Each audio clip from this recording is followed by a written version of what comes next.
तो बस सबसे ठीक आधे घंटे बाद मुख्यमंत्री नीतीश कुमार की तरफ से महाअभियान की महासमीक्षा की जाएगी और उससे पहले हमारे साथ एक बड़ा पैनल इस वक्त मौजूद है जिनसे लगातार हम ये चर्चा कर रहे हैं और इस चर्चा के जरिए कोशिश ये कि कोई सार्थक यहां से सुझाव निकले, उस सुझाव को मुख्यमंत्री समीक्षा में जरूर उस पर विचार करे, मंथन करे और उससे कुछ तब्दीली आ सके, शराबबंदी सफल हो सके। लोगों की जान बचाना यही काम हम सबका जो है सबसे पहले दायित्व के तौर पर आता है।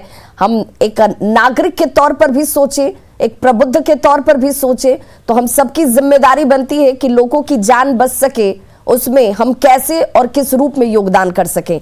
हम अपने पैनलिस्ट के पास जाएं उससे पहले आम भावना क्या कहती है, शराबबंदी को लेकर भागलपुर के लोग क्या सोचते हैं, जरा मैं चाहूंगी कि पैनल इस बाइट को लोगों को क्या कहना है, लोग क्या सोच रहे हैं, जरा उसे सुनाइए।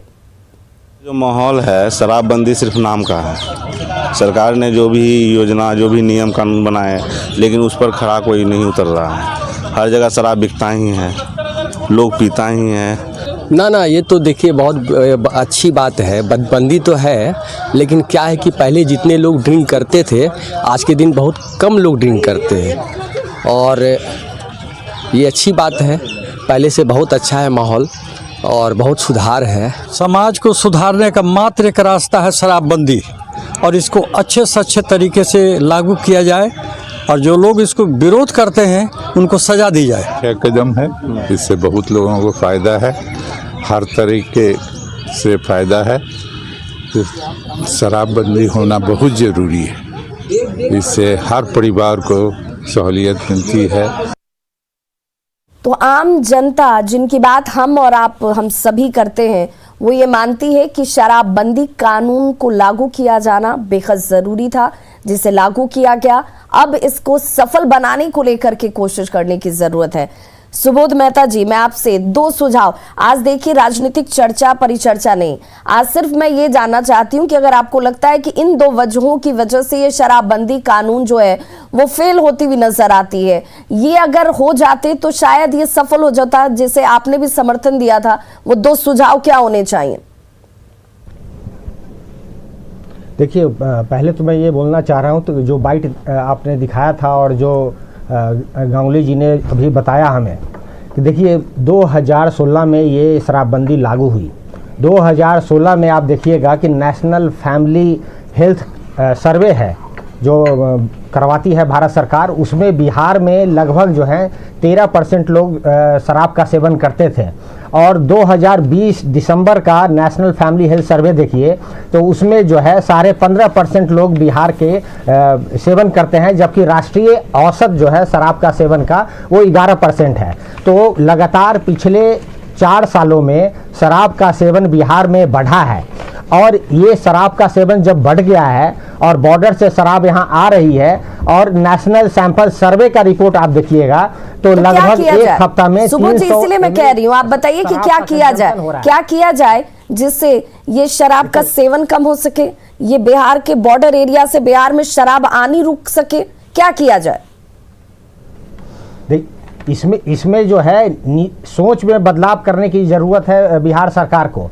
आप देखिए शराबबंदी के नाम पे ये तो गरीबबंदी हो रहा है, लगभग 3.5 लाख लोग अरेस्ट हुए हैं। क्या मैं इसीलिए चाहती हूँ टू द पॉइंट, क्या किया जाए, सरकार क्या करे जहां पे वो नहीं कर रही है, अगर ये करती तो शायद ये ज्यादा सफल होता, क्या करे? देखिए सबसे पहले तो आपको ये है कि जो शराब प्रोडक्शन हो रहा है उस प्रोडक्शन में के ऊपर धारा पकड़ी किया जाए, उसको रोक लगाया जाए और गृह विभाग मुख्यमंत्री जी के पास है, कार्मिक विभाग मुख्यमंत्री जी के पास है, ट्रांसफर पोस्टिंग उनके पास है, तो अपना काम मुख्यमंत्री जी करने में विफल हो गए हैं। और शराब अगर बॉर्डर से आ रही है पटना तक तो कितने डिस्ट्रिक्ट वहां से कवर कर रही है, नेपाल से आ रही है तो कितने डिस्ट्रिक्ट कवर कर रही है, ये होना चाहिए। बॉर्डर से अगर ये क्रॉस करके राज्यों में और जिलों तक पहुंच रही है तो कैसे पहुंच रही है, उस पर रोक लगनी चाहिए। नीरज जी हमारे साथ जुड़े हुए। नीरज जी, आप ये बात जानते भी हैं और मानते भी होंगे कि कहीं ना कहीं लैप्सेस तो हैं, क्योंकि बहुत सारे राज्यों के बाद अगर जिलों को क्रॉस करते हुए अगर ये क्षेत्रों तक, गांवों तक, दूर दराज तक पहुंच रही है तो कहीं ना कहीं खामी है। इन खामियों को दूर करने को लेकर आज इस बैठक में बहुत सार्थक कोई निष्कर्ष निकलेगा? देखिए, सबसे महत्वपूर्ण विषय यह है कि शराबबंदी अगर सामाजिक अभियान है तो इसका राजनीतिकरण करने से बचिए। यह महत्वपूर्ण विषय है। एक तरफ यह कहा जाए कि जहां पर लोग शराब बनाते हैं उनके खिलाफ कार्रवाई होती हो, तो फिर उसका दूसरा एंगल दे दीजिए आप। तो इसका मतलब कि जो शराब बना रहे हैं उन पर कोई कार्रवाई नहीं होना चाहिए। यह तय हो जाए कि शराब बनाने वाले पर कोई कार्रवाई नहीं होगा। दूसरा विषय यह है कि नेशनल फैमिली हेल्थ सर्वे तो आपने बता दिया, लेकिन नेशनल क्राइम ब्यूरो का भी आंकड़ा बता दीजिए ना कि महिला अपराध में कमी आई, बुजुर्गों के प्रति अपराध में कमी आई। ये आंकड़े हैं। और सार्वजनिक रूप से आम लोग, किसी की हिम्मत नहीं होती है कि शराबबंदी के पक्ष में बोले। इसीलिए मैं विभाजी बार बार बोलता हूं कि यह बोलना भाई शराबबंदी फेल, यह शब्द का इस्तेमाल करना बंद किया जाए। शराबबंदी को कैसे प्रभावी बनाया जाए। अभी माननीय एस के भारद्वाज जी ने बताया, अरुण बाबू ने बताया, तो मेरा कहना है कि इसे शिक्षा विभाग वर्तमान में अभी वो दौर चल रहा है, बच्चों का ऐसे कंपटीशन ऑर्गेनाइज कर रहा है शराबबंदी पर, मद्य निषेध पर। तो एक सामाजिक जागरूकता का यह अभियान है। और इसका मैं अब शराबबंदी पर जब कोई अपराध की घटना हुई तुरंत बयान आ जाएगा कि पुलिस को शराब में लगा दिया गया है, इसलिए अपराध की घटना हो रही है। भाई, अपराध को नियंत्रित करने का यह कारगर हथियार है। ये क्यों नहीं बोलते हैं कि वह अभियान भी जारी रहे और जो घटना हुई उस पर भी कार्रवाई हो। आज की इस बैठक में इस पर भी चर्चा होगी नीरज जी कि कैसे इसे जन जागरूकता से कंट्रोल करने की कोशिश की जाए, इसमें भागीदारी में महिलाओं की भूमिका कैसे बढ़ाई जाए, गांव-गांव में लोगों को कैसे सचेत किया जाए, पंचायत स्तर पर कैसे इसे लेकर मंथन हो। ये तमाम चीजें आज होने वाली हैं। प्रेमरंजन पटेल जी हमारे साथ जुड़े हुए हैं। प्रेमरंजन पटेल जी, आपसे भी मैं यही जानना चाहती हूँ, आज की समीक्षा में दो ऐसी कौन सी बातें हो जो जरूर चर्चा में शामिल हो, जिसे इम्प्लीमेंट किया जाए धरातल पर, और उसके बाद निष्कर्ष जो है वो सकारात्मक जरूर दिखेंगे अगर सबका साथ है तो? देखिए, निश्चित तौर पे शराबबंदी अच्छा चीज है और इसका सब लोगों ने सर्वसम्मत तरीके से जो है ये शराबबंदी कानून को बनाने का काम किया था। सब लोगों ने शपथ खाई थी, सब लोगों ने इसका समर्थन किया था और सब लोगों ने कहा था कि हम इसको रोकने में अपना भरपूर सहयोग करने का काम करेंगे। मैं राजद के हमारे जो मित्र हैं बैठे हैं पैनल में, उन्होंने कहा कि जब तक राजद सत्ता में थी तब तक जो है शराबबंदी सफल था और राजद जैसे ही सत्ता से बाहर हुई तो शराबबंदी विफल हो गया। मैं तो कहना चाहूंगी कि वो ऐसे माफिया तत्व हैं, कहीं ना कहीं आपकी जो है उन माफिया तत्वों से मिली भगत है कि आपके अलग होते ही और उन माफिया तत्व सरकार को बदनाम करने के लिए वो सक्रिय हो गए। वो शराब का धंधा करने लगे, वो शराब बेकरी करने लगे, लोगों को शराब पिलाने लगे।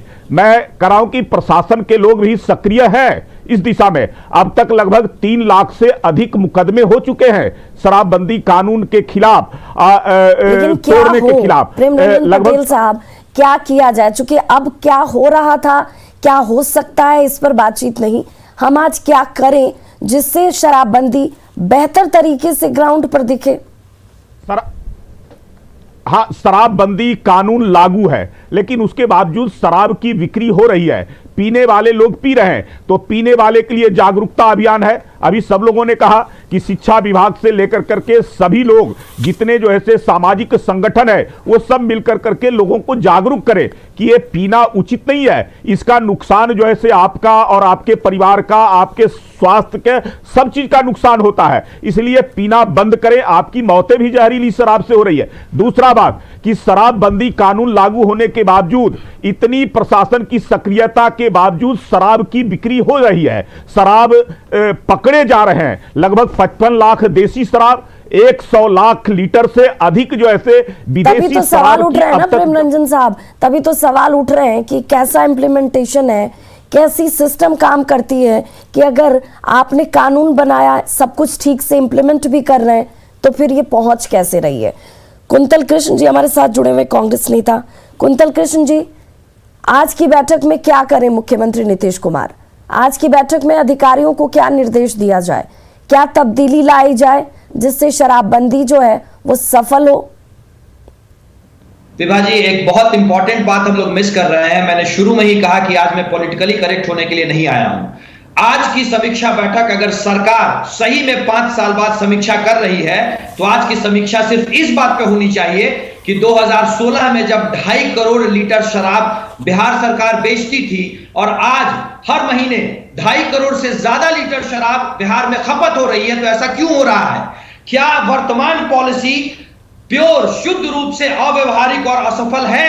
सिर्फ और सिर्फ समीक्षा इस बात की होनी चाहिए। दूसरी बात विभाजी, विरोध इस बात के लिए नहीं है कि हम विपक्ष में बैठे हैं, विरोध इस बात के लिए है कि हमारे आने वाली पीढ़ियां हमें कटघरे में खड़ा नहीं करे कि हमारे समय का एक बहुत बड़ा राजनेता जिद्दी तानाशाह हो रहा था और हमने आवाज तक नहीं उठाई। अब क्या होना चाहिए? जब सरकार इस बात की समीक्षा करे तो सरकार को शराबबंदी के कानून को सिर्फ और सिर्फ एक पीनल लॉ की तरह, पीनल प्रॉब्लम की तरह नहीं देखना चाहिए। यह सिर्फ और सिर्फ कानून और व्यवस्था की परेशानी नहीं है। जब आप समीक्षा करें कि शराबबंदी कैसे इफेक्टिव होगी, तो आपको साइकोलॉजिकल और एंथ्रोपोलॉजिकल व्यू भी रखने पड़ेंगे।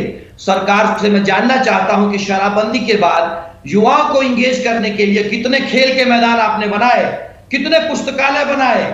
जो नशे के आदी हो चुके हैं उनको नशे से मुक्त कराने के लिए क्या चीजें हो सकती थी, इस पे आपने कितने कदम उठाए? सिर्फ आंकड़े गिनवाने से और सिर्फ वोट की कटार में खड़ी लंबी महिलाओं की लाइन को अगर आप मानते हैं शराबबंदी सफल है, इसे लेकर इस पहलू को भी देखने की जरूरत है। ये सुझाव, मैं यही चाहती हूँ कि वो सुझाव सामने से आए जिन सुझावों को इम्प्लीमेंट किया जा सके। अरुण कुमार सिन्हा साहब, मैं आपसे आपके तजुर्बे के हिसाब से जानना चाहूंगी, प्रैक्टिकली कहाँ पे लैप्सेस हो रही हैं, कहाँ दुरुस्त करने की ज़रूरत है सरकार को, अधिकारियों के स्तर से कहाँ पर ज़्यादा सचेत होने की ज़रूरत है?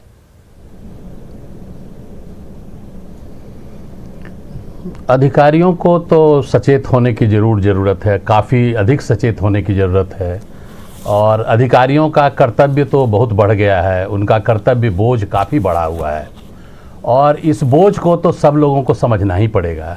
और मुख्यमंत्री जी जिस तरह से बार बार कह रहे हैं कि किसी को नहीं छोड़ा जाएगा, जीरो टॉलरेंस की नीति उन्होंने अपना करके रखी हुई है। और कार्रवाई भी जिस प्रकार का विभाग में मैं सुन रहा हूँ, मैं तो रिटायर्ड हूँ, मैं सूचना मिलती है जो पदाधिकारियों पर जिस तरह की जिस प्रकार का प्रहार किया जा रहा है, अब तो पुलिस पदाधिकारियों को भी इन्वॉल्व कर लिया गया है एक्साइज के साथ साथ। तो पदाधिकारी तो दबाव में हैं और वो अच्छा से अपना काम करने का प्रयास जरूर करेंगे, करते ही होंगे। अगर वो कोई व्यक्ति इसमें निडर हो और जानबूझ करके ये करे तो वो सुसाइडल एटीट्यूड होगा और उसका परिणाम उनको भुगतना पड़ेगा। इसीलिए मैं पदाधिकारियों को इसमें कोई दोष नहीं देता हूँ। ये तो सिस्टम है, चूहा बिल्ली का खेल है। अपराधी अपराध करते हैं और पुलिसिंग अपना चलता है। हमारे समय में एक्साइज एंड प्रोहिबिशन पोर्शन जो था यही था, तो हल्का था। चूँकि एक्साइज का थोड़ा दुकान चलता था तो थोड़ा बट जाता था उधर, और इधर प्रोहिबिशन कम करना पड़ता था। किंतु जनता की इच्छा आकांक्षा हुई, जन नेताओं ने निर्णय लिया। अतिरिक्त कार्य बोझ, ये भी आप मानते हैं कि शायद ये भी एक बड़ी वजह है कि वो अपनी ड्यूटी जब करने जाते हैं तो उनके ऊपर कहीं ना कहीं एक दबाव काम करता है? हाँ, दबाव काम करता है। दबाव तो पहले भी काम करता था। पहले रेवेन्यू कलेक्शन का दबाव था, वो ज़्यादा प्रोमिनेंट था और उसमें हम लोग परेशान हुआ करते थे। और अभी भी दबाव है। दबाव लेने के लिए तो लोग नौकरी में आते ही हैं। अगर नौकरी नहीं करना, दबाव नहीं लेना है तो फिर नौकरी करने की आवश्यकता क्या है? दबाव तो लेना ही पड़ेगा। और जो सरकार की इच्छा है एग्जीक्यूटिव को, उसको तो एग्जीक्यूट करना ही पड़ेगा। और नहीं करेंगे तो उसका दिखाई तो पड़ ही रहा, आप भी देख रही हैं, हम लोग भी देख रहे हैं, उसका उनको परिणाम तो भुगतना पड़ता है। बिल्कुल। और एग्जीक्यूशन लेवल पर कहाँ खामी रह जा रही है? एसके भारद्वाज जी, मैं आपसे जानना चाहूंगी, ये जिस एग्जीक्यूशन की बात हम करते हैं, कानून को लाना एक बात होती है, उसे एग्जीक्यूट करना एक बात होती है, और तभी जाकर वो कारगर है या नहीं है ये चीज़ें साफ हो पाती हैं। कई ऐसे राज्य हैं, बिहार 5वां राज्य है जहाँ पर शराबबंदी लागू की गई। तमाम दूसरे राज्यों के उदाहरण भी हमारे पास हैं। हम कहाँ पीछे रह जा रहे हैं? कहाँ पर हमारी तरफ से हमारी कोशिशों में कमी रह रही है, जिस वजह से शराबबंदी बार बार क्वेश्चन के दायरे में आ जाती है?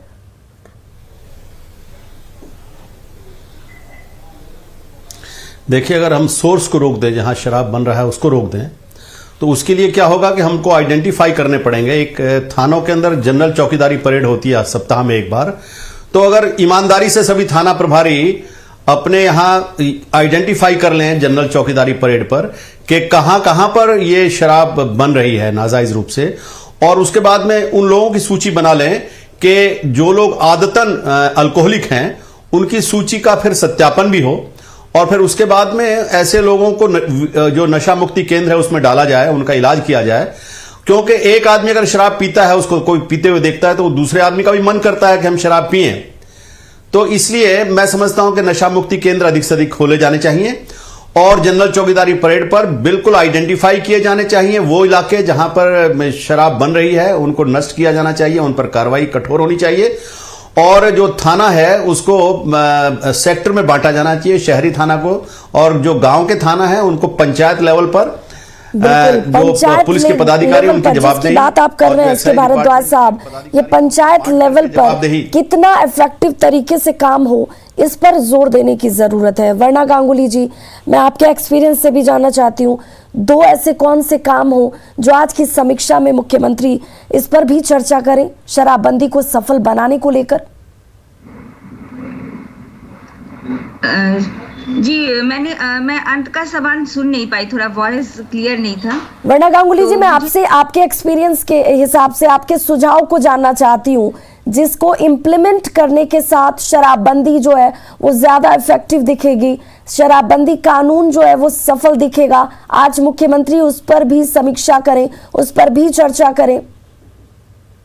जी जी, तो एक देखिए, मैं जैसा देख रही हूँ अभी तक के रिसर्च या अभी तक का जो ट्रेंड है उसके हिसाब से कि सरकार की तरफ से उनका काम जो है वो 95% सक्सेसफुल है, और बाकी भी राज्य जैसे गुजरात है या नागालैंड है, मिजोरम, जहाँ पे भी इस तरह का शराबबंदी लागू हुआ है वहाँ भीतर से इस तरह से कुछ ना कुछ लीकेज रहता ही है। सिमिलरली इस तरह का बिहार में भी है। तो मेरा एक सुझाव ये रहेगा सरकारी तंत्र को कि वो जैसे पुलिस जो इस चीज को देख रहे हैं, जो प्रोहिबिशन को देख रहे हैं, उनको फिर दूसरे काम के लिए नहीं रखे, उनको सिर्फ इसी काम में लगा कि वो शराबबंदी को ही देखे, और उसको लेके उनको रिलेटेड ट्रेनिंग भी दिया जाए कि हाँ कैसे उसको करे। और जो शराब ले रहा है वो कोई क्रिमिनल नहीं है, वो भी एक आम ही आदमी, हम लोग जिसको बुरी लत लगी है, तो उसको बहुत कड़ा से कड़ा पनिशमेंट नहीं देके उसको कैसे फिर से एक नॉर्मल बनाया जाए, वो जो इस लत में चला गया उसको उससे निकाला जाए। इस तरह का एक मतलब एक सेल होना चाहिए जिसमें पुलिस हो, डॉक्टर्स हो, जो कि एकदम डिवोटेड हो फॉर दिस प्रोहिबिशन। और दूसरा, जैसे मैंने पहले भी बताया कि ये सिर्फ सरकार का काम नहीं है, ये हमारे साथ साथ जनता का भी काम है। तो जैसे ये जीविका दीदी हैं, इस तरह से अगर एक सेल्फ हेल्प ग्रुप बनाया जाए जो कि सहायिका दीदी या कुछ नाम देके, जो कि महिलाएं जो घर घर जाके पता करे कि कहाँ पे इस तरह के लोग हैं जो शराब का लत अभी तक छोड़ नहीं पाए हैं, दूसरे जगह से लाए हैं, जिनका परिवार इससे इफेक्टेड हो रहा है। बिल्कुल, रूट लेवल पर काम अगर किया जाए और सभी के सहयोग से किया जाए तो इस पर बड़ी आसानी से रोक भी लगाई जा सकती है, शराबबंदी को सफल भी बनाया जा सकता है। आप सभी मेहमानों का हमारे साथ जुड़ने के लिए और इस चर्चा में शामिल होने के लिए बहुत बहुत शुक्रिया। तो महाअभियान की महासमीक्षा बस अब से तकरीबन 10 मिनट बाकी हैं जब मुख्यमंत्री के स्तर से आज ये समीक्षा होगी, और हम सबकी ये कोशिश होनी चाहिए कि हम अपनी भागीदारी भी सुनिश्चित करें। आसपास अगर कुछ ऐसे लोग हैं तो उसे लेकर समझाने की कोशिश के साथ साथ कानूनी स्तर पर थानों पर भी कैसे इसे लेकर कार्रवाई की जाए, ये बेहद महत्वपूर्ण हो जाता है। बहुत बहुत शुक्रिया आप सभी का हमारे साथ जुड़ने के लिए। तो खबरों का सिलसिला न्यूज़ 18 पर लगातार जारी है, आप बने रहिए हमारे साथ।